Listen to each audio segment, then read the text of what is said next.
Hello guys, welcome back to my channel. আমি শিল্পা। আমার নতুন একটা ভিডিওয় তোমাদের সকলকে স্বাগত। স্নান টান করে বেশ কিছু জামা কাপড় ছিল, সেগুলি কেচে কুচে যখন ঘরে আসলাম তখন ছেলে বলছে, মা আমি এই মুড়ি কটা খেতে পারিনি, তুমি এখন খেয়ে নাও। তারপরে সেটাই খাচ্ছিলাম আর আর ও আমার মাথায় হাত দিয়ে দিচ্ছিল। তারপর আমি বলছিলাম যে চলো পাপা একটু ঘুমিয়ে নিই, কিন্তু ও তো ঘুমাবে না। ও আমাকে কোলে নিয়ে বলছে তুমিও ঘুমাও। তারপরে বেশ কিছুক্ষণ মা ছেলে ঘুমানোর পর যে সমস্ত জামা কাপড়গুলো ধুয়েছিলাম সেগুলোই নিয়ে বসে পড়েছি গোছ করতে। আর ফাইনালি গোছও করা হয়ে গেছে।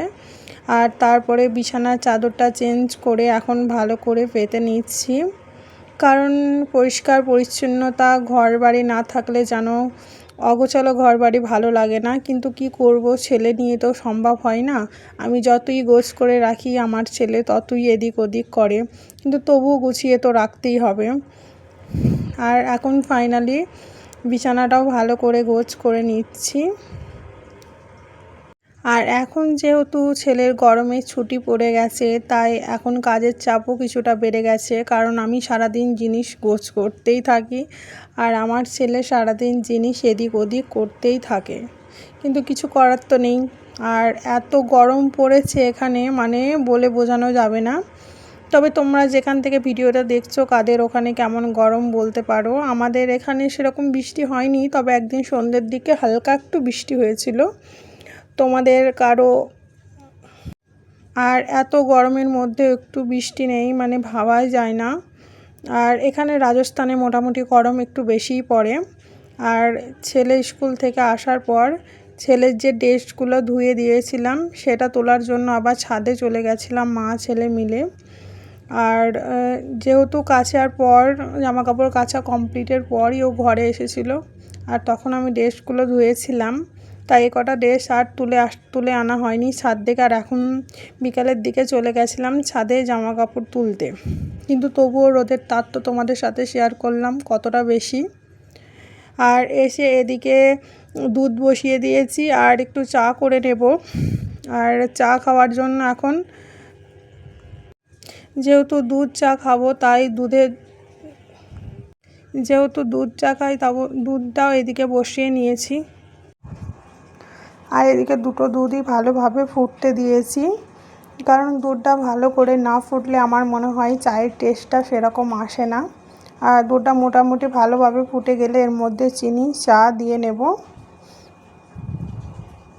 চা মোটামুটি আমার ছেলেও খেতে খুব ভালোবাসে, তাই ও আমাকে ওদিক থেকে বলছে, মা কতক্ষণ লাগে তোমার চা করতে, কতক্ষণ লাগে।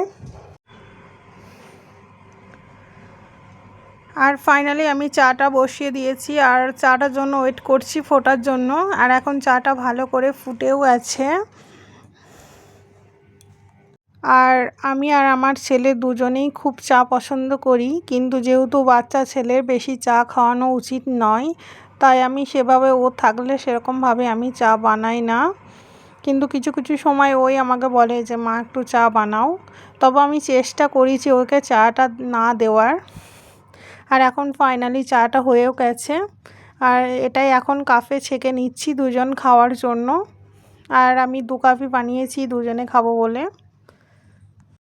আর চা একটা এমন জিনিস যেটা একা খেতে একদমই ভালো লাগে না, কিন্তু কি করব, তাই মা ছেলে দুজনে মিলেই চাটা এখন খেয়ে নেব।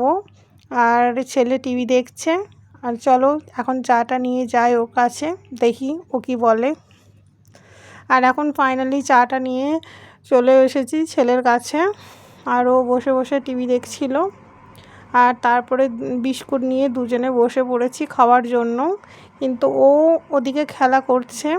তারপর যখন আমি বিস্কুটের প্যাকেটটা কেটে খেতে লেগেছি তখন ও বলছে যে আমার নিজের প্যাকেটটা আমি নিজেই কেটে খাবো। আর ফাইনালি প্যাকেটটা কাটতে গিয়ে ওর হাতে লেগেও গেছে। আর এখন ও টিভি দেখছে আর আমি বলছি তুমি খেয়ে নাও, কিন্তু ও তো খাবে না,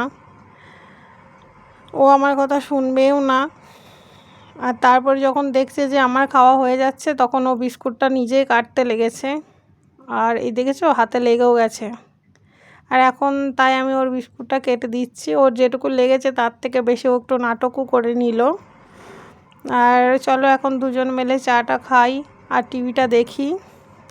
আর এভাবে চাটা খাওয়া কমপ্লিট হয়ে গেলে ওকে আমি বলেছি যে পড়তে বসতে, আর ও পেপার নিয়ে বসেছে পেপারগুলো কাটার জন্য। আর ওদিকে আবার আমার হাজব্যান্ড এদিকে আবার আমের জুস নিয়ে এসছে, আর সেটা এখন মা ছেলে ঢেলে নিচ্ছি খাওয়ার জন্য। একটু আগে ভাবছিলাম যে কি খাবো, তখন ছেলে বলছিল যে চলো মা চা খাই। আর এখন চা খেয়েছি প্রায় আধ ঘন্টা মতো হয়েছে, এরই মধ্যে আবার আমের জুস খেতে হলো। চলো বাই বাই, আজকের ভিডিওটা এখানেই শেষ করছি।